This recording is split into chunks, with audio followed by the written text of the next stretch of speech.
I always thought of myself as a businessman. I got my brains from my mom and my business common sense from my dad.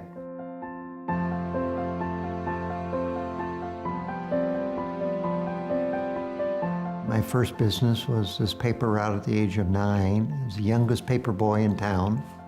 So my dad was very supportive of this entrepreneurial bug. I got an ice cream wagon that I pedaled all around town one summer, and the next summer I got 2 wagons, and I had another boy that pedaled it. And we would go to parks and companies and sell ice cream bars. So and then my parents decided to build a drive-in restaurant, soft ice cream. So again, ice cream. And they ran it for a couple of years, and they were having problems making any money with it. It was a tough business. So I said, well, let me try running it. And so they turned it over to me, and I ran that all the rest of high school. Growing up, accounting and numbers were very easy for me. And I said, well, I'll just be an accountant then. I figured out quickly that I wasn't going to learn as much as if I took on something more challenging. And so I applied to IBM. And IBM was very nice and said, well, we don't hire accountants to be computer salesmen. We hire engineers. And I said, well, gosh, I'm going to work hard. And they finally took a chance on me.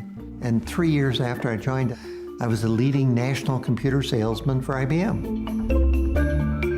After IBM, I'd worked in real estate for years. And then in '87, all the real estate markets had collapsed. The bottom fell out everywhere. And I went from this big net worth, living in a fancy home in Greenwich, Connecticut, to being totally insolvent. Totally insolvent. And I said, well, maybe I need an outward bound course to clear my head, think about life. As part of Outward Bound, they have a solo, in which you're by yourself for 24 hours, alone with your own thoughts. And I decided at that moment that I was going to survive, and that I'm going to work my way out of my problems and try to make the company survive, which the company ultimately did survive and took it public on the New York Stock Exchange 7 years later.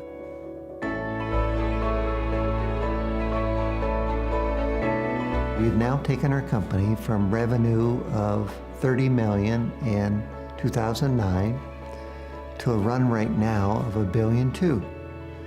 And that's really not been done before in our niche. And this niche, but I'm mostly proud of the people that have been with me on this journey.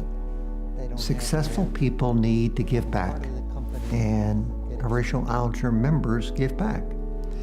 And I am proud to follow the tradition before me of people that really believe in giving back and believe in the importance of education for young people that otherwise couldn't afford it.